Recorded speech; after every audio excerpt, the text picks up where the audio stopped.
Welcome to Chapter 16, Payments Among Nations.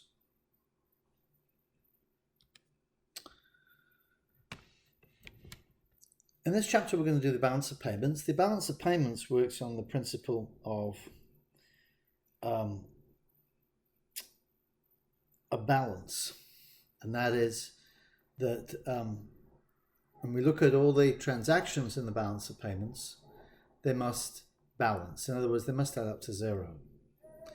And the accounting principle that we use for the balance of payments is what we call double entry bookkeeping, or double entry, as he's called it, accounting. So each transaction, when we do some kind of transaction with a foreign country or with entities in a foreign country, has two elements to it, or at least two elements, I should say. So in double entry bookkeeping or accounting, we must account for both of those. So each transaction that goes into the balance of payments has a positive entry and it has a negative entry. So let's take an example first of all, so that you understand where this is coming from. Let's suppose we export some cowboy boots to Japan. By the way, cowboy paraphernalia is very sought after in Japan. Good quality. The Japanese are very into quality. So what goes into the balance of payments? Well, the value of the boots goes into the balance of payments as an export from the US. It goes as a positive, therefore, into our balance of payments. But the Japanese will have made a payment for those boots. So the payment that comes the other way from Japan into the US is a negative. It has to balance the positive, which is the boots that are being exported. So in this case, the physical product that leaves the country is a positive. The payment for it is a negative. So how do we decide what's positive and negative? Next question.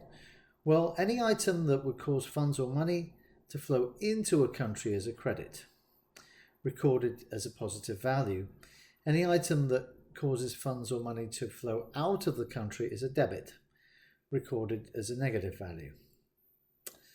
So for a category of items, a balance that is positive is a surplus and one that is negative is a deficit.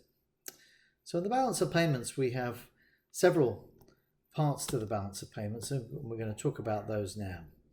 First of all, the current account, then the financial account, then the net change in official international reserves, and then net errors and omissions. So let's look at the current account first of all. That's the exports and imports of goods. So these are physical goods, what we call merchandise. So often when they talk about merchandise trade, what they mean is trade in goods, not in services. They come separately. So exports and imports of physical goods, exports and imports of services, those include things like tourism, transportation, insurance, education, telecommunications, professional services of any kind. Then income flows. These are mainly receipts and payments, so they're either interest that's earned on funds abroad or interest paid to foreigners, that is from money that the foreigners own or accounts that foreigners own in the US, dividends that are paid on stocks, any other claims on profits to holders of foreign financial assets, and obviously income flows as well to domestic residents' holdings of foreign assets. Lastly, a distinct separate item called unilateral transfers. These are gifts like government foreign aid and migrant remittances, so that's the payments that migrants make back to their families usually, that the country receives and that the country also makes. So the current account balance is the addition of all of those things, so the net value of the flows of goods, services, income and unilateral transfers. And the goods and services balance is somewhat narrower. So in other words, often we see the merchandise trade balance, that's the narrowest, then the balance on goods and services, which is obviously just goods and services, and then usually we see the current account reported. So those are usually the types of things we see reported. And it's important to understand what each one is. So the balance on goods and services, what is currently commonly known as the trade balance, is just goods and services and none of the other items like interest payments or the unilateral net transfers. That's the first part, sub-account, if you like, of the balance of payments. The second sub-account is called the financial account. The financial account balance is the net value of flows of financial assets and similar claims. So a credit would be for a flow into the country. It's a positive item. A debit would be a fund that flows out of the country, so it becomes a negative item. So if there's a funds flowing into the country on this account, right, on this account, then it's a positive item. So let's look at some examples of that. A foreign resident increases her holdings of a US financial asset. So there's a flow into the country to buy more of those financial assets. That's a positive. By the way, there's going to be a negative there, and that is the actual increase in the holdings of that financial asset, and that goes in as a negative. So the payment, for that financial asset goes in as a negative. A US resident decreasing her holding of a foreign asset. So if you decrease your holding, then it implies that you're selling those foreign assets, those funds flowing into the country. Those are positive items. It must be balanced, though, by a negative flow that's going to be in there, which presumably is the actual payment for that sale of the foreign asset. If funds are flowing out of the country, then here's some examples of that. The foreign resident decreases his holding of US financial assets. So if a decrease in that holding, it's going to be negative. And the foreign resident, a US resident, increases a holding of foreign financial assets. That's going to be a negative too. So notice there's two things.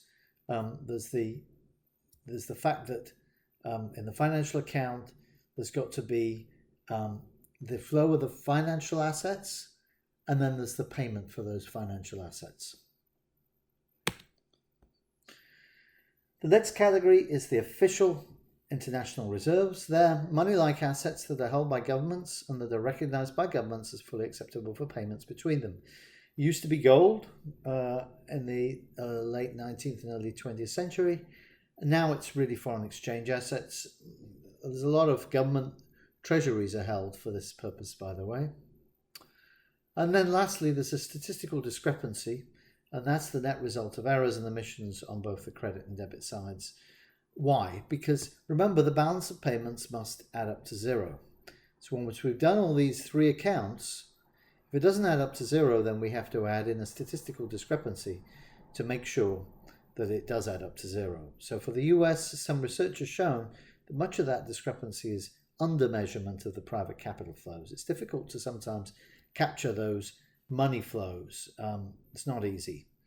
The easiest to capture, of course, is the flow of goods and services, because they have to go through, goods, not services, goods, because they have to go through customs. Services are harder to capture, and then the flows of money are the hardest, I would say, to capture.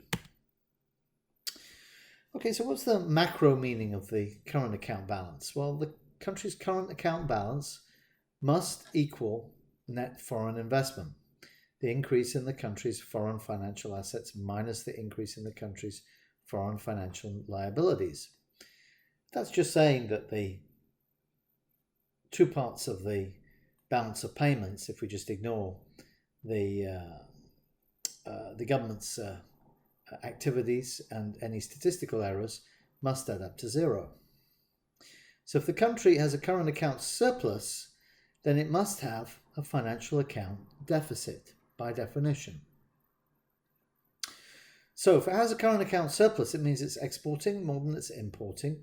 So then its foreign assets are growing faster than its foreign liabilities. In other words, if it's exporting more than it's importing, It's selling more, and therefore it has a bigger claim to the assets owned by foreigners than foreigners have to our assets. So the country's net foreign investment is positive. It's acting as a net lender to the rest of the world. Another way of thinking of this is that because of us exporting, we therefore are going to get paid by the rest of the world.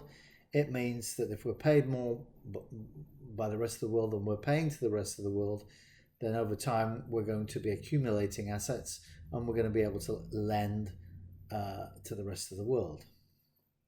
If the country has a current account deficit, then its foreign liabilities are growing faster than its foreign assets. So with a deficit, it's going to be importing more than it exports. That means that we're going to net owe foreigners for those imports, and so the country's net foreign investment is negative. We are having to liquidate assets abroad to pay for those imports, if you like. It's acting as a net borrower from the rest of the world. Remember that these are flows, by the way, and the balance of payments is an account that measures flows. It doesn't measure stocks. It doesn't measure the actual amount of money, for instance, or assets that foreigners held in the US or that Americans hold abroad. It measures the change in the amount of assets. So it's a flow, not a stock variable. We're going to come on to stock variables later. So let's look at a few equations here, which kind of describe what's going on. So the current account is equal to IF, where IF is net foreign investment. But net foreign investment is also equal to S minus ID. So where S is national saving and ID is domestic real investment. Another way to get at this is to notice that saving is equal to income minus consumption. So really you can write that as income minus consumption. S can be written as income minus consumption. So it will be CA equals Y minus C minus I D. And you could rearrange that to get Y equals C plus I plus CA, which is basically exports minus imports. So it's the difference, though. The current account represents the difference between S, the saving, and the domestic real investment. So if we're running a current account surplus, if we look at the logic here, then it means we're saving more than we are investing domestically. In other words, it means we have extra saving to give to the rest of the world. Another way of looking at that is to say that our expenditures on goods and services, if CA is positive, it means our income is greater than our domestic expenditures. Why? Because we've managed to sell some stuff to foreigners as well, more than we've imported. So according to 2, when a nation has a current account surplus, then savings are greater than domestic investment. Obviously, the opposite applies, by the way. A nation has a current account deficit, then savings are less than domestic investment, and we're having to borrow from foreigners to make those investments. According to 3, when a nation has a current account surplus, then income is greater than expenditure. So how much we earn is greater than how much we spend as a country. Now, according to 3, you can also write that the other way around, so that with a current account deficit, so that income would be less than expenditures. So in other words, we are spending more than we have coming in as income, because of course we're buying more imports than foreigners are buying of our exports.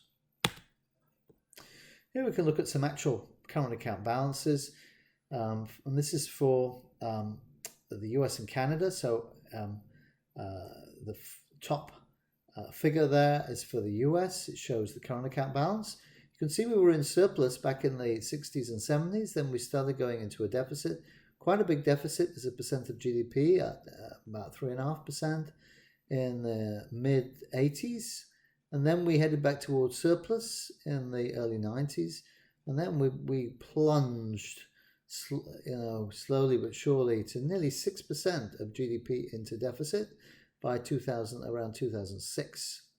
Since then, things have recovered a bit, and we're now at around 3% for the goods and services balance, and better for the current account balance. Why? Because the unilateral transfers really help. We have a lot of immigrants living in the US, and we have more people sending money out of the US than US people are sending money into the US. Let's have a look at Canada's. Canada has kind of been on a much more even keel. Their current account balance is in the negative as well. Their kind of maximum here is around 4%, so not to the extremes that ours has been. They're also, just as recently as 2008, they were in surplus on both the goods and services balance and the overall current account balance. So there you can see both of them. Here we have Japan and Mexico. You can see Japan tends to run a current account balance surplus, so they tend to run a surplus. They have, in recent years, run a deficit on the goods and services balance, but it's now back in surplus again. Mexico tends to run deficits in its current account and also in its goods and services balance, but not that big, only around 2% of GDP. Why do we compare to GDP? Well, we compare to GDP because the dollar figure is relative. We need to make that relative to something. So dollar or Mexican peso or yen or whatever, however we're measuring it, it must be relative to the size of the economy, because that's the basic macro kind of benchmark that we're looking at. So the overall balance should indicate whether a country's balance of payments has achieved an overall pattern that's sustainable over time. No single indicator represents overall balance perfectly. A useful indicator that people do look at, though, is the official settlement balance, B, which measures the sum of just the current account and the financial account, plus any statistical discrepancy. So just the current account and the financial account. So we're taking out the government from that, of course. So the official transactions part of the balance of payments is not in there. Because all items in the balance of payments must sum to zero, any imbalance in the official settlements balance must be financed through by the government. So particularly for developing countries, if B, for example, is heavily negative, then the government has to make OR heavily positive. So if B is in deficit, you go into the second bullet point here, it must equal a decrease in the country's holdings of official reserves or an accumulation of foreign official reserve holdings of the current country's assets. If B is in surplus, the other way around, it must equal an accumulation of official reserve assets by the country or a decrease in foreign official reserves holdings of the current assets. So often B is negative for developing countries, and then basically they've got to worry about the fact that their holdings of official reserves have fallen because it has to be balanced by the government, basically.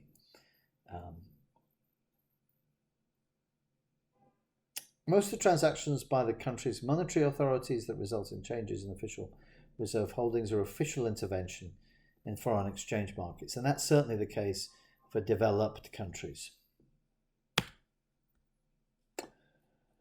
So that's flows. When we look at stocks, we call that the international investment position. So the international investment position is a statement of the stocks.